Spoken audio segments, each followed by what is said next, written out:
ये नया काम हमारे प्रदेश में शुरू हो रहा है और इसमें हमारे बहुत ही संघर्षशील साथी हम सब के काम से जुड़े पास के ग्राम प्रधानों से ही मोहर लगा दी कि भाई जंगल बहुत सूख गए हैं, महिलाएं जंगल में घास लकड़ी के लिए नहीं जा पा रही है और बहुत ज़्यादा परेशानियां हो रही है और ये सरकार की संपत्ति है, इसको उठाना बहुत ज़रूरी है। अच्छा। चलो ये तो ठीक है कि पेड़ सूख गए तो उसको उठाना ज़रूरी है, उसको गांव के लोग उठाएं, प्रायोरिटी के तौर पर तो ये होना चाहिए। तो 4 दिन तक जेल में रहे तो गाँव के बच्चे भी चले गए थे, फलेंडा गाँव के। अब हमने कहा यार कब तक ही हमको जेल में रखेंगे, तो हम भूख हड़ताल कर दी। अच्छा। हम जेल में हमने खाना ही नहीं खाया 4 दिन तक, अखबार में छपता रहा। ये 2000 खाना मिलता था? खाना तो मिलता था, वो बाहर खाना तो मिल जाता था, खाना तो बनता ही बनता है। तो लोग खाए ना तो वो आगे ढेर लगा। नमस्कार, आप देख रहे हैं उत्तराखंड टाइम। मैं हूं आपके साथ प्रेम पंचोली। पूर्व की भांति आज हम एक ऐसे शख्सियत से मिल रहे हैं कि जो हमारे कार्यक्रम की एक विशेष कड़ी है कि हम हर हफ्ते किसी न किसी खास शख्सियत से आपकी मुलाकात कराते हैं। आज की खास मुलाकात हमारी ऐसे व्यक्ति से जिन्होंने पेड़, पानी और पर्यावरण की संरक्षण के लिए एक ऐसी प्रतिज्ञा कर रखी कि जब तक रहेंगे तब तक पेड़, पानी और पर्यावरण को बचाएंगे। आज हमारे स्टूडियो में मौजूद हैं सुरेश भाई, आपका बहुत बहुत स्वागत है। Thank you.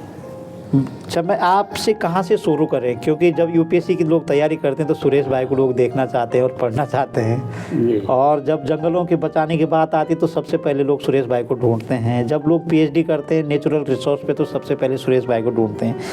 और चिपको के बाद जो एक बहुत बड़ा मूवमेंट पूरे उत्तराखंड में हुआ, रक्षा सूत्र आंदोलन, उसको आपने शुरू किया है। तो ये कल्पना कैसे आई कि अब पेड़ों पर राखी बांधी जाए? पहले तो मुझे बहुत खुशी हो रही है कि उत्तराखंड टाइम ये नया काम हमारे प्रदेश में शुरू हो रहा है और इसमें हमारे बहुत ही संघर्षशील साथी हम सब के काम से जुड़े हुए रहे। प्रेम पंचोली इस महत्वपूर्ण काम को देख रहे हैं। मुझे इस स्टूडियो में आकर सबसे बड़ी खुशी तो ये है, और इसके लिए प्रेम पंचोली जी और उनके साथ जो साथी होंगे उन सबको, सभी भाई बहनों को बहुत बहुत धन्यवाद देता हूँ कि उत्तराखंड और उत्तराखंड हिमालय, असल में ये तो मध्य हिमालय है, इस हिमालय और ये खास हिमालय क्षेत्र है जहाँ की एक खास महत्व है। गंगा जमुना संस्कृति यहीं से शुरू होती है। यहाँ की आवाज़ को पूरे देश और दुनिया में पहुँचाना आज की आवश्यकता है जी। रक्षा सूत्र आंदोलन 1994 में शुरू हुआ, तब उत्तराखंड राज्य का आंदोलन चल रहा था। उत्तराखंड समेत पूरे दुनिया और भारत के लोग जानते हैं कि उत्तराखंड में ही चिपको आंदोलन की शुरुआत 1974 में हुई थी जी। और 1974 से चलते चलते 1983 में केंद्र सरकार ने जी चिपको आंदोलन के साथ समझौता किया था कि 1000 मीटर से ऊपर जंगल नहीं काटे जाएंगे, उसका कमर्शियल फेलिंग नहीं होगा, व्यावसायिक दोहन नहीं होगा किसी भी पेड़। लेकिन उन्होंने जो है 1994 में वो जो बैन लगाया था कि भाई ऊंचाई के क्षेत्रों में या 1000 मीटर से ऊपर जंगल नहीं कटेंगे, उसको हटा दिया। और हटाया इसलिए था कि जंगल में बहुत सूखे पेड़ है और वो गिरे हुए हैं और महिलाओं को जंगल में जाने में बड़ी परेशानी हो रही है। अच्छा। और जो जंगल के नज़दीक के जो ग्राम सभाएं थी, ये रिकमेंडेशन सरकार की तरफ से? हाँ, लेकिन सरकार के लोगों ने 1994 में, हाँ 1994 के आसपास ही, और उससे पहले के आंकड़े, उन्होंने तो बाकायदा जंगल काटने के फिर से रास्ते जो है वो खोले गए हैं। रास्ते खोलने के तरीके ये थे कि उन्होंने आसपास के ग्राम प्रधानों से ही मोहर लगा दी कि भाई जंगल बहुत सूख गए हैं, महिलाएं जंगल में घास लकड़ी के लिए नहीं जा पा रही है और बहुत ज़्यादा परेशानियां हो रही है और ये सरकार की संपत्ति है, इसको उठाना बहुत ज़रूरी है। अच्छा। चलो ये तो ठीक है कि पेड़ सूख गए तो उसको उठाना ज़रूरी है, उसको गांव के लोग उठाएं, प्रायोरिटी के तौर पर तो ये होना चाहिए। लेकिन यदि नहीं है तो चलो सरकार के काम आते हैं, उससे कुछ मिलता है सूखे पेड़ों से तो ठीक बात है। तो 3 तरह की बातें इसमें है कि वे सूखे, सिर टूटे और झटपट पेड़ यदि है बड़ी संख्या में जंगल के बीच में तो उसका निस्तारण किया जा सकता है। और वो काम जो है वन विभाग बाकायदा एक नियम के तहत वन निगम को स्थानांतरित करता है।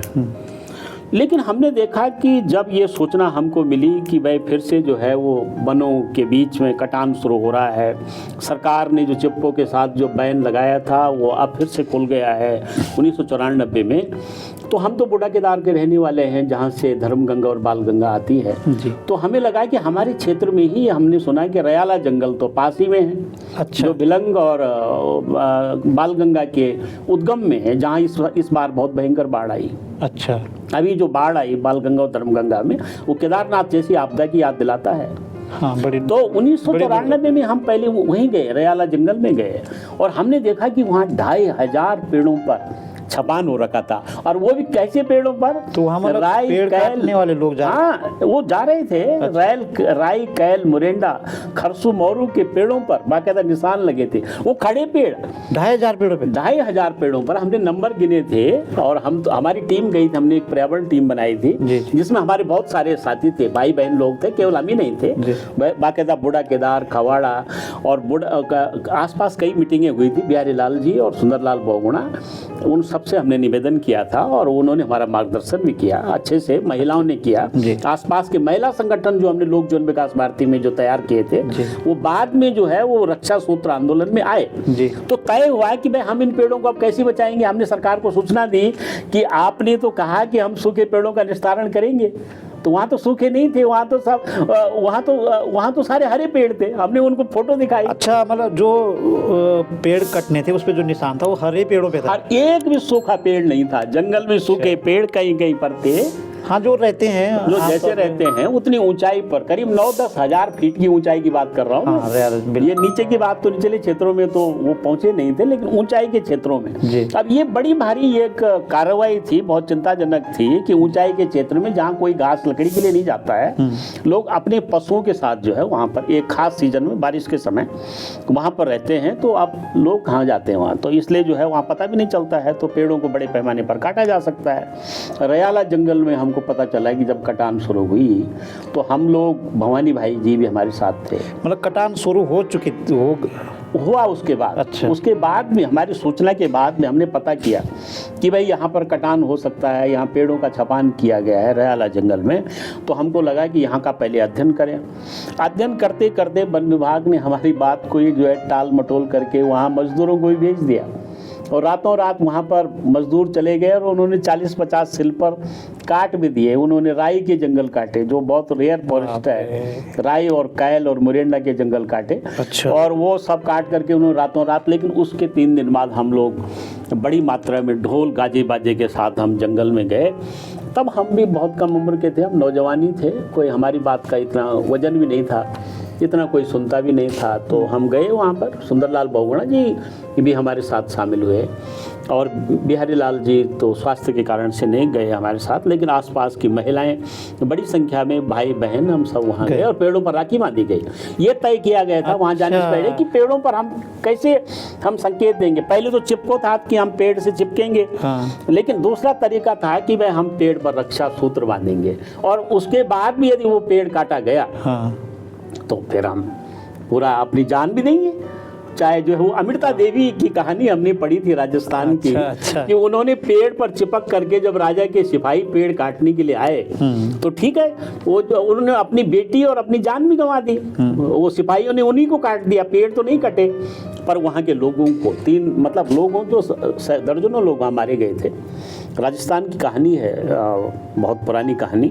तो वो हमारे दिमाग में थी कि भाई ये रक्षा सूत्र आंदोलन को हम रक्षा बंधन के द्वारा करेंगे। तो रयाला जंगल से हाँ, फिर रयाला जंगल के बाद तो फिर उत्तरकाशी में और हर एक नदी, पूरे उत्तराखंड क्षेत्र में लगभग जो है 50 से अधिक स्थानों पर पेड़ों पर रक्षा सूत्र बांधे गए। और तब से और आज तक 1994 से लेकर आज तक हमने हिसाब लगाया कि करीब 13 लाख जंगल, 13 लाख पेड़ हमने बचाए हैं, जिसमें राई, कैल, मुरेंडा, खरसू, मोरू ऊंचाई पर के पेड़ों को बचाया। और उस समय एक नारा भी आया हम लोगों के बीच से कि ऊंचाई पर पेड़ रहेंगे, नदी के से टिके रहेंगे, पेड़ कटेंगे, पहाड़ टूटेंगे, बिना मौत के लोग मरेंगे, जंगल बचेगा, देश बचेगा, गांव खुशहाल रहेगा। क्या असल में चिपको आंदोलन का तो नारा था कि घास, लाखड़ों और पानी, यहाँ का बिना योजना काणी। मतलब उस समय इसकी जरूरत थी कि भाई घास, महिलाएं कहती थी कि घास लकड़ी पानी नहीं होगा तुम्हारे लिए सारी योजना कहानी खोखली। हाँ। लेकिन जब कुछ साल जब चिपको आंदोलन के बाद भी जो है उत्तराखंड में जंगल कटने लगे, सरकार ने बड़ी नाकाम कोशिश की और उसको लोगों ने जो है वो बुरी तरह से उसको हरा दिया।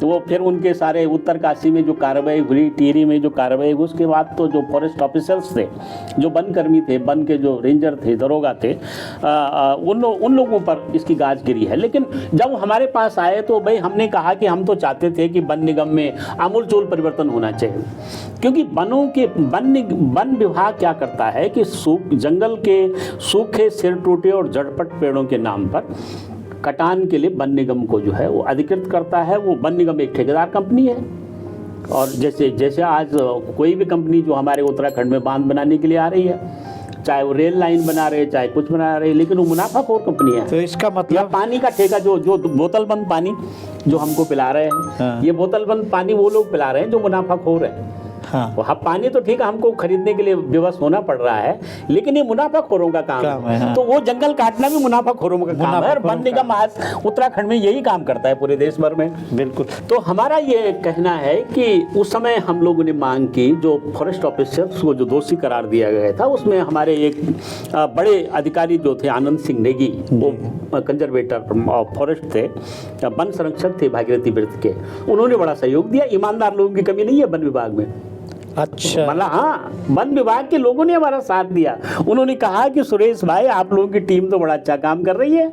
हम तो भट्ट जी के पास में गए थे, हम तो बहुगुणा जी तो थे ही, और भट्ट हमने खाड़ी में एक मीटिंग बुलाई उत्तराखंड जनजागृति संस्थान में। अच्छा। और वो हमने एक उत्तराखंड वन अध्ययन समिति बनाई, जिसमें कमलाराम नौटियाल जी भी हमारे साथ शामिल हुए, और प्रेम पंचोली जी भी शामिल हुए। आप भी तो शामिल तभी से हुए। शामिल में। और हम पूरे कितने प्रदेश में घूमे, और एक किताब हमने निकाली, और उस किताब में जगह जगह जो लोगों के बयान थे, उसमें जहाँ जहाँ पर जंगलों का व्यावसायिक दोहन हुआ, लोगों ने कहा कि भाई हमको तो पता ही नहीं है, हमको ये बताया गया कि तुम्हारे गांव में जो पेड़ काटे जाएंगे उससे पहले आपको देंगे, पहले उससे आपकी आवश्यकता की पूर्ति करेंगे। हाँ। क्यों? लोगों ने सवाल किया कि 1991 में जब भूकंप आया तो उनके जो टूटे हुए मकान थे, उसकी लकड़ी जो है वो कहाँ राईवाला से सप्लाई हुई है। हाँ। राईवाला से सिलपर जो है वो यमुना, टोंस और भागीरथी के उद्गम में चले गए, वहाँ जो गांव बसे हुए हैं। ये चिंता की बात थी कि नहीं थी? तो अब ये है कि जो पेड़ उन्हीं के पास नजदीक है, उस पेड़ से तो पहले लोगों की आवश्यकता की पूर्ति हो सकती थी। यही चिपको आंदोलन में भी था, फिर रक्षा सूत्र आंदोलन में भी यही बात बोलना पड़ा। तो इसका मतलब जो आपका नारा था कि बिना मौत के लोग मरेंगे, वो तो 2013 में सच में मरे। हाँ, वो 2013 ही नहीं, उससे पहले तो उत्तरकाशी में 9, 10, 11, 3 साल तक लगातार बाढ़ आती रही। वो केदारनाथ जैसी आपदा थी। उत्तरकाशी में तो बाकायदा बांध टूटे हैं 2010 और 11, 12, 13 तक, और 13 की जो आपदा थी उसका प्रभाव केवल केदारनाथ में तो था ही, जिसमें 10,000 से अधिक लोग मारे गए हैं। लेकिन ये तो आप देखेंगे कि दूसरी जो आपदाएं जो भागीरथी घाटी में आई, जो भिलंगना में आई, जो अलकनंदा में आई, जो मंदाकिनी में आती रही, पिंडर में आई, कुमाऊं की नदियों में आई, महाकाली में आई, ये आपदा तो जो नदियों के उद्गम है उसमें बड़े पैमाने पर वनों के व्यावसायिक दोहन के बाद हुई। क्योंकि हुआ क्या, आपको मतलब सब जानते हैं कि पिछले जब से ये आप उत्तराखंड राज्य की बात करें, केवल इतने ही समय ले 25 साल का, तो 25 सालों में 36 बार भूकंप आ चुके हैं। नहीं तो आप ये मानते हैं कि जो ये आपदा आ रही है, जल जंगल जमीन का जो नुकसान हो रहा है या दोहन हो रहा है? देखो, पहले तो ये है कि उत्तराखंड की धरती कांप रही है, और उसी तरह से हम उस धरती के चारों ओर हम वनों का व्यावसायिक दोहन भी कर रहे हैं। उसी जगह पर वहाँ जंगल में आग भी लग रही है, वहाँ जो है आग के कारण से पूरी मिट्टी कमज़ोर हो गई, पेड़ कमज़ोर हो गए, जो कुछ बचे कुचे पेड़ हैं वो भी आसानी से जब हैवी रेन होती है तो वो सारा नीचे दरक करके नदियों में आ जाता है। फिर ह्यूज कंस्ट्रक्शन हो रहे हैं, बड़े निर्माण कार्य हो रहे हैं। हम उत्तराखंड में चौड़ी सड़कें बना रहे हैं, हम उत्तराखंड में हम देख रहे हैं हमारी व्यवस्था बहुत ऐसी काम कर रही है कि जो यहाँ हिमालय की जो संवेदनशीलता है, जैसे कहते हैं कि हिमालय अभी यंग माउंटेन है, इसको ध्यान में रख कर के जो काम होने चाहिए थे बड़ी सावधानी से, उसकी कमी है। आपने सरकार को बोला नहीं कभी नहीं, हमने तो सरकार को बहुत कुछ दिया है। हमने सरकार को हिमालय की लोक नीति बना करके दिया है, हमने सरकार को लोक जल नीति बना करके दिया है, हमने सरकार को लोक पुनर्वास नीति बना करके दिया है। इतना ही नहीं, हमने इसके लिए आंदोलन, प्रदर्शन और जगह जगह उनके ज्ञापन, हमने प्रधानमंत्री जी को 50,000 हस्ताक्षरों का लोक नीति का दस्तावेज सौंपा। इसके लिए हमने 2014-15 में गंगोत्री से और गंगा सागर की यात्रा करी। लेकिन ये रक्षा सूत्र आंदोलन से हमको सीखने को मिला। मैं तो चिपको आंदोलन में तब जुड़ा था जब मेरी उम्र 12 साल थी। मेरे गांव में चिपको आंदोलन बिहारी लाल जी के नेतृत्व में हुआ था, और उन्होंने जो चिपको आंदोलन किया उस समय जब हम 12 वर्ष के थे, जब चिपको आंदोलन 1974 में शुरू हुआ 75 तक, तो हम लोग छोटे छोटे थे। तो उस समय जो है क्या था कि उन्होंने जो वहाँ जो मजदूर आ गए थे जंगल काटने के लिए, जो हमारे गांव से होकर के जंगल में जा रहे थे, उनको रोकने के लिए उन्होंने वहाँ के पनघट, पानी के जो स्थान थे, दुकानों में सब कह दिया कि भाई ये लोगों को, इन लोगों को कुछ नहीं मिलेगा। उनके साथ एक तरह से सविनय अवज्ञा आंदोलन बिहारी लाल जी ने शुरू किया था। सुंदरलाल बहुगुणा के शिष्य थे। जब उनको कोई सामान ही नहीं मिला तो फिर वो वापस उल्टे पांव वापस चले गए। ये तो हमारे यहाँ हुआ है घोड़ा केदार, उल्टे पांव। वे उनको पीसने नहीं दिया गया घराट में, उनको पानी नहीं भरने दिया गया। उनके ठेकेदारों के लिए जो मजदूर चाहिए था, जो घोड़े खच्चर जो उनको चाहिए था जंगल तक पहुंचने के लिए, वो घोड़े खच्चर वालों का आ गए, तुम नहीं जाओगे। चलो, आंदोलन का इतिहास तो बहुत लंबा है, आपसे बात करेंगे तो कई दिन कट जाएंगे। हाँ, तो थोड़ा रक्षा सूत्र को समझना था, वो आपने बता दिया है। और ये कंटिन्यू चल रहा है कि पेड़ों को बचाने के लिए भावनात्मक एक संघर्ष है, और जिसको सरकार भी स्वीकार करती है और लोग भी उसको स्वीकार करते हैं। ठीक है, सरकारों की मंशा कभी खराब हो जाती है तो उसका भी सॉल्यूशन निकलेगा कभी न कभी। थोड़ा पीछे जाते हैं, और कि आप तो इंजीनियर थे, आप समाज सेवा में क्यों आए? देखो, ऐसा है कि हम तो बचपन में ही पिताजी हमारे चले गए थे जी। हम छोटे उम्र में तो रहे, और उस समय हमारे गांव में सर्वोदयी लोगों का ज़्यादा झुकाव था। उनके बहुत नेता थे, धर्मानंद नौटियाल, बहादुर सिंह राणा और भरपूर नगवाण जी, और फिर बिहारी लाल जी भी आ गए। फिर वहाँ की जो नेक्स्ट जनरेशन थी उस समय की, वो सब एक गांधी बिरादरी जैसी वहाँ पर थी, तो हम उससे प्रभावित थे। हमारे गांव में जो है शराबबंदी आंदोलन हुए। हमारे गांव में 80 भट्टियाँ थी शराब की। चिपको आंदोलन की पहले की बात कर रहा हूँ मैं। अच्छा। लोगों ने वो भट्टियाँ सर्वोदय के लोगों ने बंद करवाई। और फिर उसके दौरान जो है जब पिताजी मर गए तो हमारी माताजी जो खर्चा देती थी हमको, वो खर्चा जो ऐसा लगता था हमको कि बहुत लंबी पढ़ाई तो बहुत मुश्किल होगा। हम इंजीनियरिंग में भी चले गए थे, वो भी सब, लेकिन पूरी नहीं कर पाए। क्यों पूरी इसलिए नहीं कर पाए, खर्चा ही नहीं होता था। खर्चा हो जाता तो हो जाता, लेकिन आपको ताजुब हुआ है कि जब मेरे पास कहीं से थोड़ा बहुत खर्चा मैंने इकट्ठा किया जब इसी काम के साथ करते करते, तो मैंने अपने भाई को तो पढ़ाया, और वो तो उत्तराखंड के PCS में भी निकला। अब मेरे साथ पिताजी का कोई ऐसा सहयोग था नहीं। मेरे साथ हमारे मार्गदर्शक श्री भरपूर नगवाण जी, बिहारी लाल जी का मार्गदर्शन ही था। और उस समय क्या था कि सर्वोदय संस्थाओं में जुड़ करके झोला उठाना था, खादी का झोला, और गांव में जाना था, ग्राम स्वराज्य की बात करनी थी। गांव-गांव में महिला संगठन बनाने थे, पेड़ लगाने थे, पेड़ बचाने थे, और गांव में जो है वो अलग अलग जो है तरीके थे कि जिसमें गांधी की बात और गांधी के रास्ते पर चलने की बात, समाज सुधार की बात। तो उसमें जो कुछ मिलता था उसमें मुझे लगता था कि उस समय हमको ऐसा 100 रुपये से लेकर के और 300 रुपये तक मिले थे। 1974 से लेकर के 1984-85 तक, 86 तक, और फिर उसके बाद शायद 500-600 रुपये मिले। फिर उसके बाद टिहरी बांध का आंदोलन शुरू हुआ, तो मैं बहुगुणा जी के साथ में 3 साल तक रहा।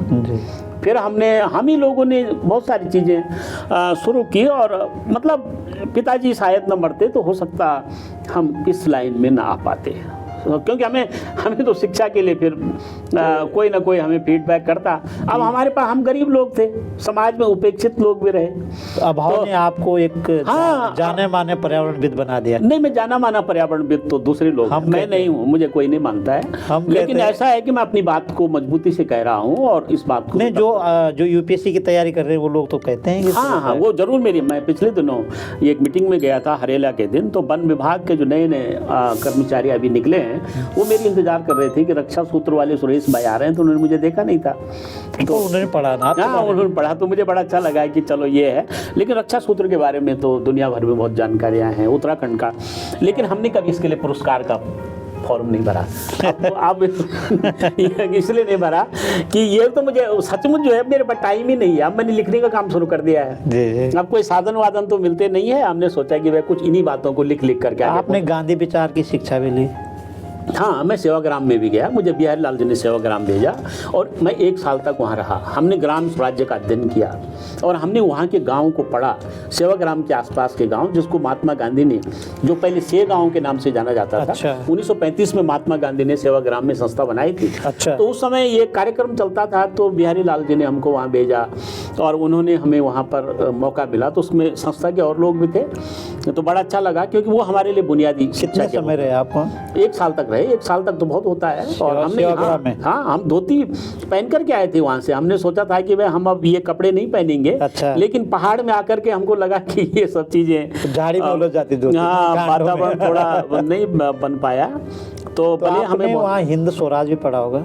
हाँ, हमने हिंद स्वराज ने, हमने गांधी की लगभग सभी किताबें पढ़ रखी है और गांधी विचार का कोई विकल्प दुनिया में नहीं है। आज जितने भी लोग, जितने भी नेता दुनिया में गांधी की बात करते हैं, दरअसल गांधी को पूरी तरह समझने की आवश्यकता है। गांधी वो नहीं है। एक इंसिडेंट को आप हमारे दर्शकों को बता दें, क्योंकि गांधी तो एक दर्शन है पूरा, जैसे आपने कहा। देखो, गांधी जो है, गांधी जब थे दुनिया में तो उन्होंने 125 वर्ष तक जीने की इच्छा जाहिर की थी। अच्छा, 125 वर्ष तक। ये सबके सामने ये संदेश जाना चाहिए। अच्छा। उन्होंने इसलिए 125 वर्ष तक जीने की इच्छा प्रकट की थी कि भाई मैं यदि 125 वर्ष तक जी लिया और हम आज़ाद हो गए, अंग्रेज हमारे देश से चले जाएंगे तो ठीक है, हिंद स्वराज तो हमें मिल जाएगा, लेकिन ग्राम स्वराज कैसे मिलेगा? तो ग्राम स्वराज के लिए काम करना चाहते थे। ग्राम स्वराज में क्या है? ग्राम स्वराज में क्या है कि जिसमें गांव का अंतिम व्यक्ति, जिसमें अनुसूचित जाति का व्यक्ति हो, चाहे वहाँ महिलाएं हो, चाहे वहाँ के बच्चे जो बाल मजदूरी में जा रहे हो, चाहे वहाँ के गरीब, चाहे वो किसी भी जाति में हो, सभी वर्गों के लोग ये महसूस करें कि मैं भी इस आज़ाद देश का नागरिक है।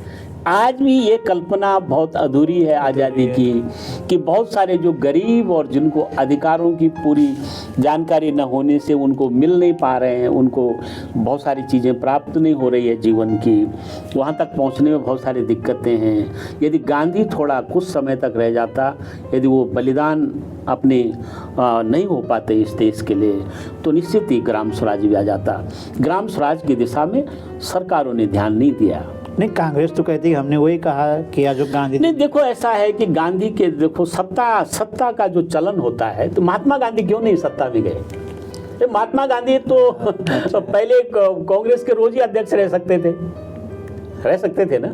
वो तो कभी रहे नहीं। उन्होंने तो बोला भाई देखो आप लोगों को ये काम करना है। और उस समय क्या था, मतलब जो उस समय के जो नेता थे, वो आज़ादी की लड़ाई भी लड़ रहे थे और कांग्रेस पार्टी में भी थे, लेकिन उसमें से कई लोग सर्वोदय भी थे जो गांधी विचार के साथ खड़े थे, लेकिन वो कांग्रेसी नहीं थे। अच्छा। वो गांधी विचार का काम करते थे। वो गांधी, जैसे उसमें विनोबा, एक धारा आई है, विनोबा जी के साथ हजार लोग भारत में उनके नेतृत्व में, उनके कदम के साथ लोगों ने कदम मिलाई, तब गए। अब सुंदरलाल बहुगुणा जी भी तो राजनीति में चले गए थे, लेकिन उनको लगा कि भाई ये रास्ता मजबूत नहीं है, तो ये वो वापस हुए। नहीं तो सुंदरलाल बहुगुणा यदि राजनीति में चले जाते तो वो तो अचन बहुगुणा से कम व्यक्ति नहीं थे ना। वो तो कहीं के कहीं देश के बहुत ऊंचे स्तर तक चले जाते। लेकिन उन्होंने अपने को, वो जमीन पर सो गए, सामान्य रूप से खाने लग गए और उन्होंने अपना जीवन ऐसे बना दिया कि बहुत कम खाना, बहुत अधिक लिखना, अपनी बात को कमज़ोर से व्यक्ति की बात को दुनिया के मंचों पर उठाना, और वो भी पर्यावरण की बात, हिमालय की बात। आप जानते हैं कि हिमालय दलित है। हमारे कुछ साथियों ने जो है हिमालय पर किताब लिखी है, उन्होंने कहा कि हिमालय दलित है। और मैं उस किताब को देख करके बहुत चिंतित हूँ कि सचमुच भाई, जैसे दलितों की बात को सुना नहीं जाता है ध्यान से, वैसे हिमालय की बात को भी नहीं सुना जाता, हिमालय के पेड़ पौधों के बारे में भी नहीं सुना जाता है। जी, तो इसीलिए हम भी उपेक्षित हैं। उसमें हम बाद में बात करेंगे, क्योंकि हम सिर्फ अभी पानी, पर्यावरण, पेड़ और सुरेश भाई को लेकर के बात करना चाहते हैं। और हमें चाह रहे हैं कि इतना लंबा संघर्ष, बहुत आंदोलन हुए, बहुत जक्का हुई, बहुत सरकार को भी सुनाया, दिया भी उनको लिख करके। कोई किस्सा याद है आपको कि जिस किस्से को आप हमेशा याद करते हैं? इतना लंबा सफ़र तय हुआ है? देखो किस्सा तो बहुत है, जैसे कि रक्षा सूत्र आंदोलन के समय 3 बार जो हम पर ठेकेदारों ने जो हमको पीटा, और मेरे एक मित्र थे किशोरीलाल भट्ट, वो बाद में टीचर बने जी। वो बेटारा गांव के थे और उन्होंने मुझे बचाया। यदि वो मेरे साथ ना होते तो वहाँ कैसे हुआ, मतलब कैसे? वो ऐसा हुआ कि ये शायद 13 अप्रैल 1994 और 96 के बीच की बात है। अच्छा। कि हाँ 98 के बीच की बात है कि मैं दिल्ली से आया था। अच्छा। और मैं लमगांव में गया था। लमगांव में हमारा एक ऑफिस था और वहाँ पर हमारे मित्र जो है किशोरीलाल भट्ट भी काम करते थे, बेटारा गांव के। तो हमने कहा यार, हमने वो वहाँ रक्षा सूत्र बांधे थे और हमको पता चल रहा है कि फिर से जो है जंगल कट रहे हैं हरुंता और वयाली में। अच्छा। जहाँ कम्युनिस्ट ने भी जंगल बचाए थे वो भी बाद में कटने लगे। तो हरुंता वयाली चौरंगी काल के पास। अच्छा। तो किशोर ने कहा चलते हैं भाई जी, आप चलो। बहुत मजबूत लड़का था, कमजोर था देखने में लेकिन अच्छा था। अच्छा। गए हम। अब ये तो हम थोड़ा समय पर जो है वो नहीं, समय पर नहीं गए। हमने उतनी ऊंचाई चढ़नी थी तो तब जवान थे, पता नहीं चलता था, हम चल जाते थे हर जगह को। आज नहीं चल पा रहे हैं, इसलिए बहुत सारी चीज़ें नहीं कर पा रहे हैं अब। लेकिन उस समय हम गए और पैदल हम चले, फिर चौरंगी से लेकर के और हरुंता तक ना। अच्छा। और हरुंता से हम फिर ठांडी तक पैदल चले, वापस हम कमत गए। तो वो ठेकेदारों ने हमें देखा, उसने कहा अच्छा ये है सुरेश भाई? अच्छा। उसने कहा हाँ ये है सुरेश भाई। वो नौजवान ने कहा, और वो सारे ठेकेदार जो थे वो आसपास, उनका नाम नहीं बता सकता मैं। बाद में तो भले उन्होंने हमसे माफ़ी मांगी है, ये भी हुआ। तो वो हमारे पीछे आ गए और उन्होंने मुझे पकड़ दिया। तो वो जैसे ही मुझे मारने वाले थे, वो नौजवान को ईश्वर ने पता नहीं क्यों इतनी ताकत दे दी है। अच्छा। हाँ, मैंने तो अपने को सपोर्ट तो उनके कर ही दिया था, लेकिन बाद में फिर उसने इतना ताकत दिखाई कि वो सब दारू में थे। उसने निकाला अपना हाथ, उसके हाथ से वो इधर उधर हो गए और हम किसी तरह वहाँ से बाहर भागे। हम भाग के सीधा ठांडी और कमद उगते हुए फिर हम रात को अपने कमद में रहे और फिर बेटारा में उनके घर में आए रात को, किशोरीलाल भट्ट के। दूसरी एक घटना है कि जब हम लोग, अच्छा ऐसा भी होता है? हाँ, बहुत मार खाई, 3 बार मार खाई है। और फिर उसके बाद दूसरी घटना हमारे जीवन की ये है कि जब घनसाली में हम लोगों ने जब एक निजी कंपनी के खिलाफ जो है वो बांध के बारे में लड़ाई लड़ी और हम जेल में बंद हुए। तो जेल में जब हम बंद हुए तो 4 दिन तक जेल में रहे। तो गांव के बच्चे भी चले गए थे, फलेंडा गांव के। अब हमने कहा यार कब तक ही हमको जेल में रखेंगे, तो हम भूख हड़ताल कर दी। अच्छा। हम जेल में हमने खाना ही नहीं खाया 4 दिन तक, अखबार में छपता रहा। ये 2000 खाना मिलता था? खाना तो मिलता था, वो बाहर खाना तो मिल जाता था, खाना तो बनता ही बनता है। अच्छा, लोग खाए ना तो वो आगे ढेर लगा देते हैं जेल में कि मैंने आज नहीं खाया। अच्छा। कई दिनों ने आज खाना नहीं खाया, ढेर लगा देते हैं। तो वो सब दिखाई देता है। और तो क्या क्या व्यवस्था है भगवान जाने। ये तो ये घटना हम भूख हड़ताल करनी पड़ी। और मेरे जो मित्र थे नागेंद्र दत्त, उसको बहुत उल्टी हुई, मर गया था वो, समाप्त। ये भी एक घटना है। तीसरी घटना जो है वो ये है कि हमने एक बार गंगोत्री से गंगा सागर तक की यात्रा की हिमालय नीति अभियान को लेकर के। और जो हमारी गाड़ी के ड्राइवर थे वो मर भी गया है, शिवम भट्ट। शिवम भट्ट जो है वो, उसकी इतनी तबीयत खराब हो गई कि वो गंगा सागर में उसके प्राण जाने ही वाले थे। अच्छा। पता नहीं ईश्वर ने उसके प्राण कैसे वापस ला दिए। मैं बहुत रोया।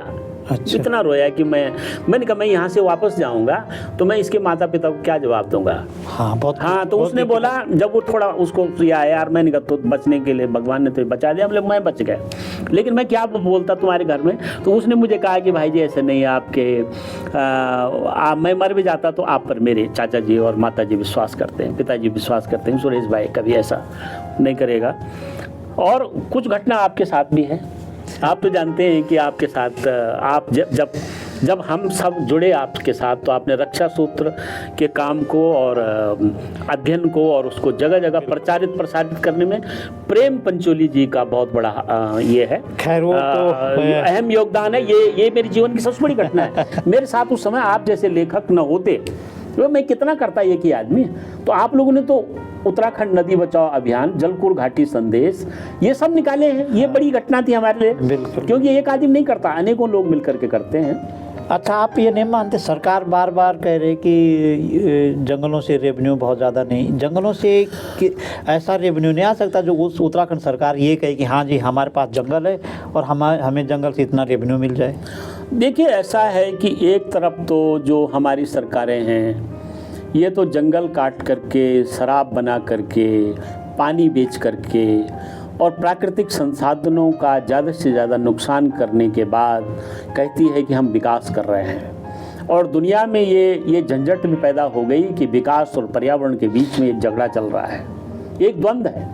तो अब तो ऐसा है कि इस द्वंद्व के बीच में जो सरकारों की जो कार्यशैली है, जो व्यवस्था है, वो व्यवस्था तो जंगल काटे बिना और शराब बनाए बिना और मिट्टी को नदी में बहाए बिना तो चल नहीं सकती है। ये कम से कम उन्होंने तो मान लिया। हम तो उसका विरोध कर रहे हैं कि वह नहीं होना चाहिए। मेरे जैसे मैं ही नहीं कर रहा हूँ, दुनिया के लोग कर रहे हैं। हजारों लोग अभी सोनम वांगचुक तो यात्रा निकाल रहे हैं ना वहाँ से, और आज दिल्ली में है। तो और ऐसे और कई साथी जो ऐसे काम कर रहे हैं। मेधा पाटकर लगी हुई है उत्तराखंड में, कई लोग लगे हुए हैं। यहाँ भू कानून और उसके लिए आंदोलन चल रहा है, कई लोग कर रहे हैं। तो ये तो अच्छी बात है कि लोग कर रहे हैं। तो देखो सरकारों की बात तो ये रह गई। दूसरी तरफ वही सरकार कहती है कि हमारे यहाँ बहुत जंगल हैं, हमारे यहाँ बहुत पानी, हमको रॉयल्टी दे दो। अब ये बात तो उन्होंने हमसे सीखी। जगत सिंह जंगली और कई लोगों ने मिल करके हम लोगों ने कहा कि भाई हमारे पास बहुत जंगल है, हम ऑक्सीजन देते हैं, तो ऑक्सीजन की कुछ रॉयल्टी मिलनी चाहिए ना। अब वो बात सरकार कहने लग गई। अब देखो उनको रॉयल्टी भी चाहिए, जंगल काट करके उसे पैसा भी चाहिए, पानी बेच करके जो बोतल का पानी बनेगा वो भी चाहिए, और कोका कोला की दुकान खुलवा करके भी उससे भी 1000 करोड़ रुपए मिलना चाहिए, जो कोका कोला हमको छरबा में बंद करना पड़ा। अच्छा, ऐसा कोई आंकड़ा है कि वनों के कटान से कितना रेवेन्यू मिलता होगा राज्य सरकार? देखो राज्य सरकार को तो वैसे मैं कैसे कह सकता हूँ, क्योंकि मैं अधिकारी तो नहीं हूँ उसका, लेकिन हमको लगता है कि भाई हजारों करोड़ रुपए तो उनको मिलता ही है। आपने कोई आंकड़ा निकाला था ना एक बार? हमने तो निकाला था कि 1000 करोड़ रुपए के लगभग तो वो कमाते ही थे आज से 10 साल पहले। अभी तो ज़्यादा हो गया होगा। अभी तो पेड़ों की भी कीमत बढ़ गई है, और आप तो जानते ही हैं कि भाई ऑल वेदर रोड में जितना 2 लाख के लगभग छोटे बड़े पेड़ कटे हैं, छोटे बड़े पेड़ सरकार के आंकड़ों में तो केवल 50,000 से 1 लाख के बीच ही है। लेकिन वैसे आंकड़ों में वैसे देखा जाए तो हमने जो अध्ययन किया और जो गडकरी को लिख करके दिया, उसमें 2 लाख छोटे बड़े पेड़ काटे गए हैं। कहाँ? उत्तरकाशी से गंगोत्री तक मात्र? नहीं, ये चारों धाम में, चारों धाम, हाँ 2 लाख के लगभग छोटे बड़े पेड़। पर उत्तरकाशी से गंगोत्री के बीच ये अभी 2 लाख छोटे बड़े पेड़ वहाँ भी जो है वो झाला से लेकर के और जांगला के बीच में पड़ेंगे। भले उन्होंने जो है 6,500 पेड़ों पर चपान किया है। अच्छा, 6,500 पेड़ है, लेकिन भाई जो 30 फीट तक के पेड़ हैं, और जो छोटे छोटे पेड़ जो नीचे से उग करके आ रहे हैं, एक पेड़ के चारों ओर 20 छोटे पेड़ हैं। हाँ, तो वो करीब 2 लाख से ऊपर बैठते हैं। तो तब उन पेड़ों के बारे में कौन सोचेगा? इसका मतलब आदमी तो सुरेश भाई को तो आप बड़ा शरीर थोड़ा दिखाई दे रहा है, और सुरेश भाई के पैरों के नीचे जो छोटे छोटे पेड़ उगड़ रहे हैं बच्चे की तरह, उनको हम कुछ पेड़ ही नहीं समझ रहे हैं। सबको जानकारी है दुनिया के लोगों को कि घास भी हमें ऑक्सीजन देती है, और जब वो पेड़ थोड़ा सा धरती से ऊपर आ जाता है, हमारी सिंचाई की जरूरत नहीं पड़ती है, तो वो ऑक्सीजन देता है। पर कह रहे हैं 4 धाम की सड़क ठीक होनी चाहिए। बिल्कुल ठीक होनी चाहिए। कौन बोल रहा है कि नहीं होनी चाहिए? हम तो कह रहे हैं कि होनी चाहिए। भाई देखो, हमको गंगोत्री के जंगल बचाने हैं, तो हमको जसपुर से लेकर के और हर्षिल तक उस पार से सड़क बनाई जा सकती है। ज़्यादा लंबा होगा? नहीं हो रहा ज़्यादा लंबा। अच्छा। वो जगह जो है, वो जगह यदि जसपुर से लेकर के और हर्षिल के बीच का जो रास्ता है उसको बना दें, और मुखबा तक बनी हुई है, तो उस तरफ घाम भी रहता है, धूप भी रहती है। पेड़ कम है? पेड़ तो है ही नहीं, चट्टान है। थोड़ी बहुत पेड़ तो भाई विकास के लिए थोड़ी बहुत पेड़ जरूर बलिदान होंगे, तो उसके लिए हम नहीं कह रहे हैं। लेकिन मौजूदा स्थिति में भी यदि वो झाला से और जांगला के बीच में देखें जो पेड़ पड़ रहे हैं, उसको भी कहीं कहीं पर थोड़ा सा उसको ठीक ठाक करके 2 गाड़ियों के आने जाने की व्यवस्था तो हो सकती है। उसमें मिनिमम पेड़ कट सकते हैं, ये भी एक विकल्प है। लेकिन उस विकल्प की तरफ सरकार खुल करके बात नहीं कर रही है ना, जबकि अब तो नागरिक संगठन भी उसका विरोध करने लगे। वे जिस बात को हम पिछले 10 साल से उठा रहे थे, उस बात को करने के लिए, मतलब गंगोत्री के वनों को बचाने के लिए जिस पर रक्षा सूत्र बांधे गए, अब वहाँ के लोग खुद कह रहे हैं कि इस पर हमने राखी बांधी है। मेरे लिए खुशी की बात है, और वो उसको व्यक्त कर रहे हैं, और उसका विरोध हो रहा है, लोग आ रहे हैं अब सामने। और मुझे विश्वास है कि भागीरथी घाटी के लोग जागेंगे और गंगोत्री के जंगल बचेंगे। सड़क भी बनेगी, मजबूत सड़क भी बनेगी, लेकिन जंगल बचा करके बनेगी, जंगलों को न्यूनतम नुकसान पहुंचा करके बनेगी, न्यूनतम से न्यूनतम। ये हमारी मांग है। अच्छा, रक्षा सूत्र आंदोलन का भविष्य क्या समझते हैं आप? रक्षा सूत्र आंदोलन का भविष्य तो आगे के नौजवान लोग, आप देख रहे हैं कि हमारे आज दर्जनों शिक्षक उत्तराखंड के अपने स्कूलों में पेड़ों पर राखी बांधते हैं। कोई ना कोई कार्यकर्ता भाई बहन निकल करके तो आए रहे हैं जगह जगह कि भाई हम पेड़ों पर राखी बांधते हैं। आपको जानकारी होगी कि यहाँ भी खलंगा के जंगल में लोगों ने रक्षा सूत्र बांधे हैं। वहाँ जो है वो कुमाऊं में जो जगह है एक, वहाँ पर बहुत महत्वपूर्ण जगह है। वहाँ पर पेड़ कटने वाले थे, देवदार के पेड़ कटने वाले थे और वहाँ पर 1000 पेड़ों को काटने की सरकार की योजना थी। वो अल्मोड़ा से आगे एक जगह है, वहाँ पर शिव का मंदिर है, तो वहाँ पर लोगों ने पेड़ों पर रक्षा सूत्र बांधे। सरकार को निर्णय लेना पड़ा कि भाई हम नहीं काट रहे हैं साहब आपके पेड़, तो वो भी बचे और यहाँ खलंगा के जंगल भी बचे हुए हैं, लोग बांध रहे हैं ना। वहाँ सुरेश भाई की जरूरत नहीं पड़ी, लोग कर रहे हैं उस काम को। और यही नहीं, उत्तर प्रदेश के कई हिस्सों में मैंने पिछले दिनों एक यात्रा की है, अमेठी से लेकर के रायबरेली और उन्नाव और हरदोई और लखनऊ में मुझे जगह जगह लोगों ने कहा कि रक्षा सूत्र को देख करके हम यहाँ पर पेड़ों पर राखी बांधते हैं। क्या बात है। तो ये पूरी जगह गया हुआ है, सब लोग जानते हैं इस बारे में। लेकिन रक्षा सूत्र आंदोलन की जो टीम है, ये असल में उसका महत्व तो सरकार नहीं समझती है। भाई वो ठीक है, पढ़ने मास मूवमेंट समाज ने समझा है, मास मूवमेंट है। अब सरकार नहीं समझे तो उससे क्या, कि सरकार अपना दुश्मन मानती है रक्षा सूत्र को। अच्छा। ये मुझे चिंता का विषय लगता है, जबकि ये संवाद का विषय था। ये एक पॉजिटिव है, ये एक पेड़ों के प्रति एक भावनात्मक लगाव पैदा करने की एक वो है, मोमेंट रहा है और लोगों ने इसमें बढ़ चढ़ करके हिस्सा लिया। हजारों लोग इसमें शामिल हुए। रक्षा सूत्र, आपसे बात करने से ये मालूम हो रहा है कि रक्षा सूत्र आंदोलन जब मास मूवमेंट बन गया है तो सिलेबस का भी हिस्सा बन गया है, तो ये बड़ी बात है।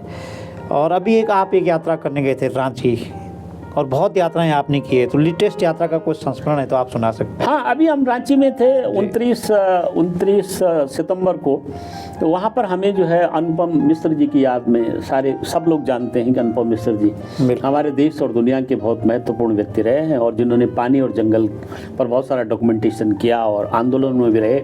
यहाँ भी वो चिपको आंदोलन में भी भाग लेते थे, गोपेश्वर में आते थे, बहुगुणा जी से के साथ मिलते थे, लेकिन ज़्यादा संपर्क उनका गोपेश्वर में था और चंडी प्रसाद भट्ट जी से था। उन्होंने लिखा भी, चिपको आंदोलन पर उनकी किताब भी थी। उनकी याद में 29 तारीख को हमें राष्ट्रीय पर्यावरण सेवी सम्मान से सम्मानित भी किया गया। हमारे साथ देश भर के 30 लोगों को सम्मानित किया गया, उसमें सुरेश भाई भी एक है। बिल्कुल। तो ये सब हुआ है वहाँ पर, और वहाँ से फिर मैं यहाँ पर पहुँच गया, तो फिर आपके पास आ गया। क्या बात है। आपसे बहुत लंबी चर्चा करनी है, दोबारा आपसे भेंट करेंगे, ऐसे हम अपेक्षा करते हैं। बहुत बहुत धन्यवाद आपका। कम समय में हमने आपको नोटिस किया कि आप आएँ और आपने हमको समय दिया, इसके लिए बहुत बहुत धन्यवाद कहेंगे। ऐसे ही किसी दूसरी कड़ी के साथ आपको रूबरू करवाएंगे, तब तक के लिए अनुमति दीजिए। नमस्कार।